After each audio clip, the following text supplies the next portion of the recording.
Palakkad Thanneerkode senior basic school കെട്ടിടത്തിന് മുകളിലേക്ക് മരം വീണു, ഓടുകൾ തകർന്നു. ചുമരുകൾക്കും ബലക്ഷയം സംഭവിച്ചതിനാൽ സ്കൂളിന് അവധി പ്രഖ്യാപിച്ചു. നിഖിൽ പ്രമേഷ് പാലക്കാട് നിന്ന് ചേരുന്നു. നിഖിൽ, എന്തൊക്കെയാണ് വിവരങ്ങൾ?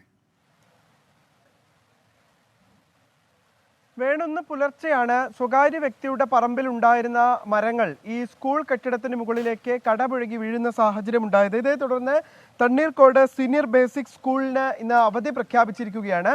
ഈ കെട്ടിടങ്ങൾക്കും ബലക്ഷയം സംഭവിച്ചിട്ടുണ്ട് എന്നുള്ളതാണ് സ്കൂൾ അധികൃതർ വ്യക്തമാക്കുന്ന കാര്യം. ഈ വീഴ്ചയിൽ ഓടുകൾ പൂർണ്ണമായി, ഏതാണ്ട് ചില ഭാഗങ്ങളുടെ ഓടുകൾ പൂർണ്ണമായി തകർന്നിട്ടുണ്ട്. കെട്ടിടത്തിന്റെ ചുവരുകൾക്കും ബലക്ഷയം സംഭവിച്ചതിനാൽ സ്കൂളിന് അവധി പ്രഖ്യാപിച്ചിരിക്കുകയാണ്. ഇത് പകൽ സമയത്ത് ക്ലാസ്സുകൾ നടക്കുന്ന സമയത്തായിരുന്നില്ല എന്നുള്ളതാണ് ഏറ്റവും ആശ്വാസകരമായിട്ടുള്ള കാര്യം. അങ്ങനെയാണെങ്കിൽ കൂടുതൽ കുട്ടികളടക്കം ക്ലാസ്സിലിരിക്കുമ്പോഴായിരുന്നു ഈ മരം കടപുഴകി വീണതെങ്കിൽ അത് വലിയ അപകടത്തിലേക്ക് കാര്യങ്ങൾ നയിച്ചേനെ. എന്തായാലും ഇത് പുലർച്ചെയാണ് സംഭവിച്ചത് എന്നുള്ളതാണ് ഏറ്റവും ആശ്വാസകരമായിട്ടുള്ള കാര്യം. ജില്ലയിൽ ഇന്നലെ രാത്രി വരെ കാര്യമായ മഴയുടെ സാന്നിധ്യം ഉണ്ടായിരുന്നില്ലെങ്കിലും ഇന്നലെ രാത്രി മുതൽ ഇന്ന് പുലർച്ചെ മുതൽ നല്ല മഴയാണ് ജില്ലയിൽ പെയ്തുകൊണ്ടിരിക്കുന്നത്. പലയിടങ്ങളിലും മരങ്ങൾ കടപുഴകി വീഴുകയും വൈദ്യുതി ബന്ധം അടക്കം ഗതാഗതം അടക്കം തടസ്സപ്പെടുന്ന സാഹചര്യവും നിലവിൽ രൂപപ്പെടുന്നുണ്ട്.